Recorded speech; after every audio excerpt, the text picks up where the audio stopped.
Welcome to Combatcars. Last time on this Series 3 project we were looking at the right hand side of this bulkhead. We were doing some welding. Now we're moving back to the chassis up the front and we're doing the front spring hangers, also known as dumb irons.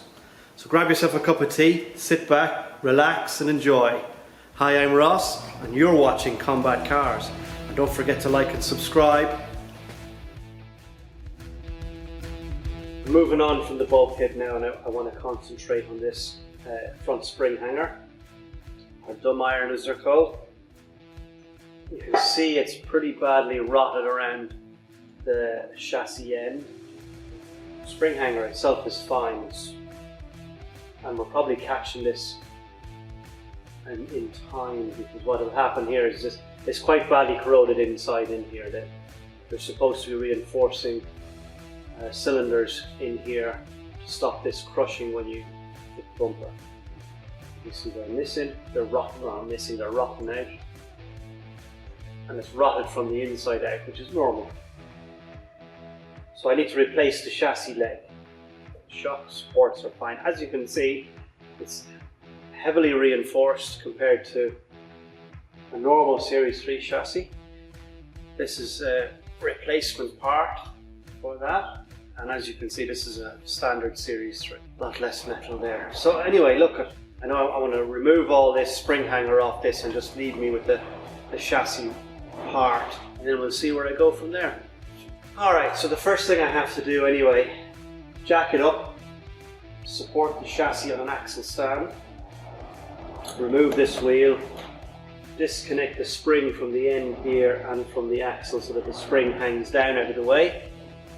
And that will leave me this free then to work on.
We're down to the spring hanger now. So you can see I supported the axle with one axle stand and the chassis with the other axle stand. Otherwise the axle would drop down. There's kind of two ways to do this. I could reverse engineer it and remove each plate off this until I get down to the chassis. I'm not sure that's the best way to do it. Or I could try and cut this all out. See how I get on there and fit the new piece inside that. Less disturbance of this, I think, the better. So I might go with that one first and see what happens.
Okay, so now you can see the extent of the rot.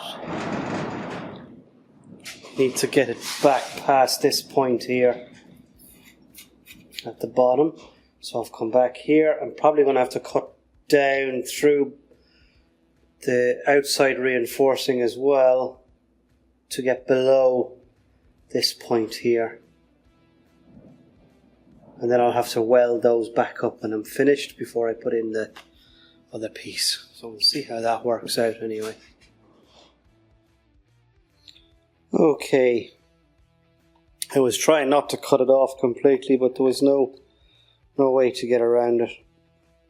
There's all the bits of the chassis rail that I cut out.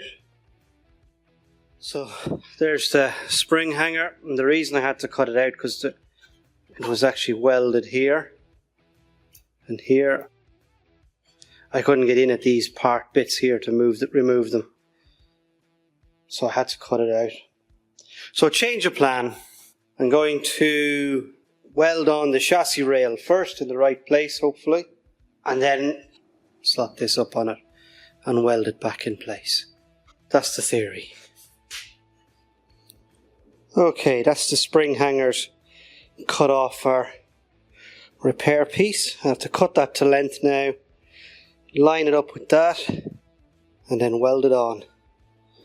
Right, that's what we're left with. Once I welded on these tabs here, cut off the old brackets, that will go up on that like that. I'll probably shorten these a bit so I can weld in here. But that's what you want. You want it overlapping so that pressure that comes on from the spring from below, let's say you hit a pothole or something like that, you could get a crack with all the welds in line like that. You could get a crack appear next to the weld.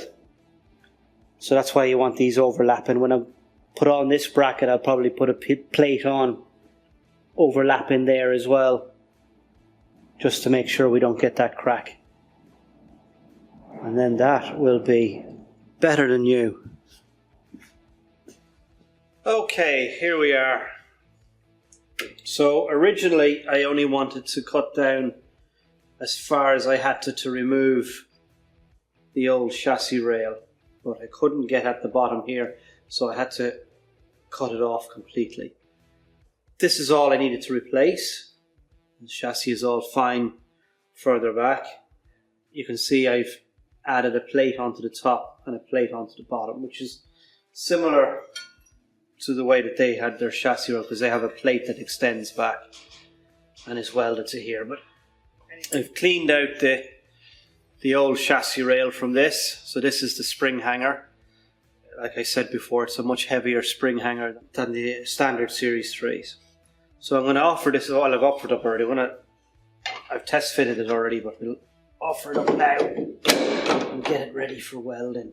Now, we want to make sure that our lines all match up. That's actually pretty good.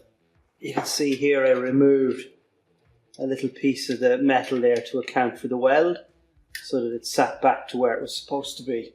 Okay, so something I want to point out here, it might be glaringly obvious to some people but not to others.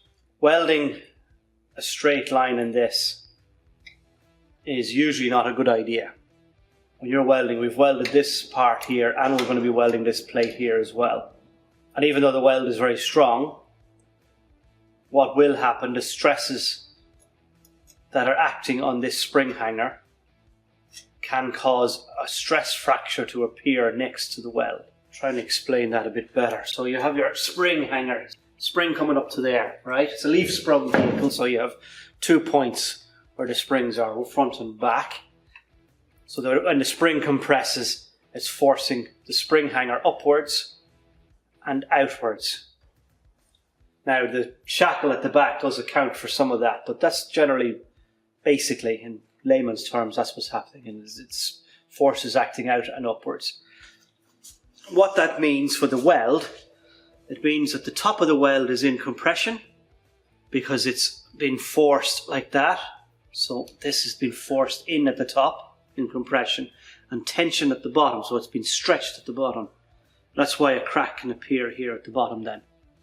this wouldn't have been a problem because this was one big plate that was welded on. Would have made it very, very strong.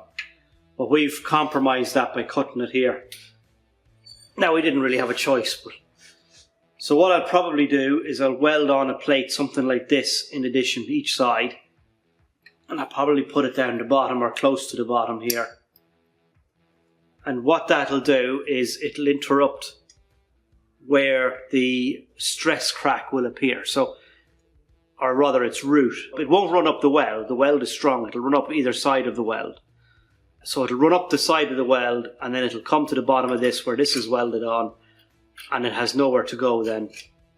It can't follow along here because it'll have to rip the piece of metal underneath it. So it won't move once that's on. But that's basically what that'll do. It'll prevent this from, the tension from this from creating a stress fracture that might appear.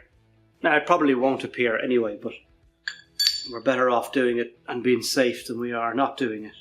So what I'm going to do here, basically I'm going to take the shoulder off this piece of metal here, this bit.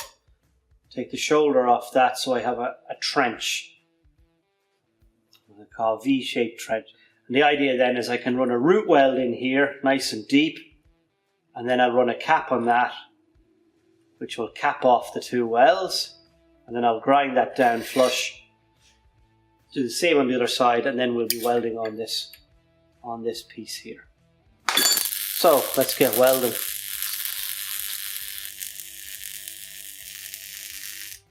Right, I'll run that weld there. And then I might look at the other side, make sure it's all lining up. We'll do that one.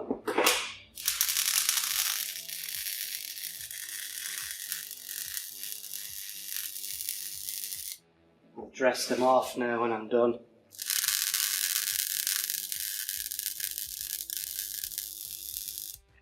That's the root weld. It's not the prettiest, but it'll do the job.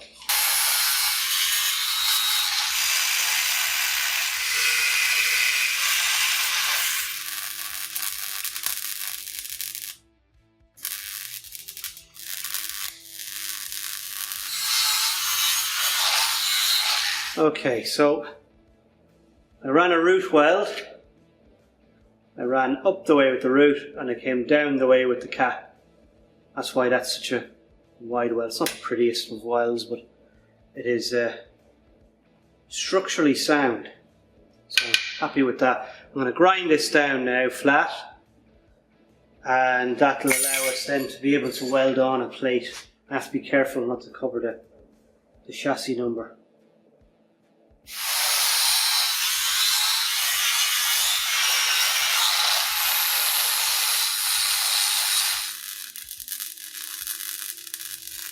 That's it ground down.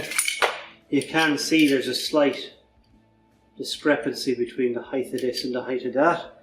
I'm guessing that's because this is maybe 0.5 millimeter. It's narrower than the old chassis. And when I clamped it together, I just pulled it in that little bit extra. But it won't make any difference to the structural soundness of the weld or anything like that. I'm pretty happy with that. I ran another wee weld here just to a cap. It was purely decorative, where I had two welds running parallel, one from this and one from this. So I just to make it look a bit neater. It's hot still. That's the chassis number there. So I want to weld something on and kind of avoid getting it on the chassis number if I can. Alright, so this is what I've decided to do. I cut a notch out so that we're not interfering with the chassis number. Our original weld was in here, so it's covering each side of that very well. So I'm going to weld all around that there, and that will give that some serious strength.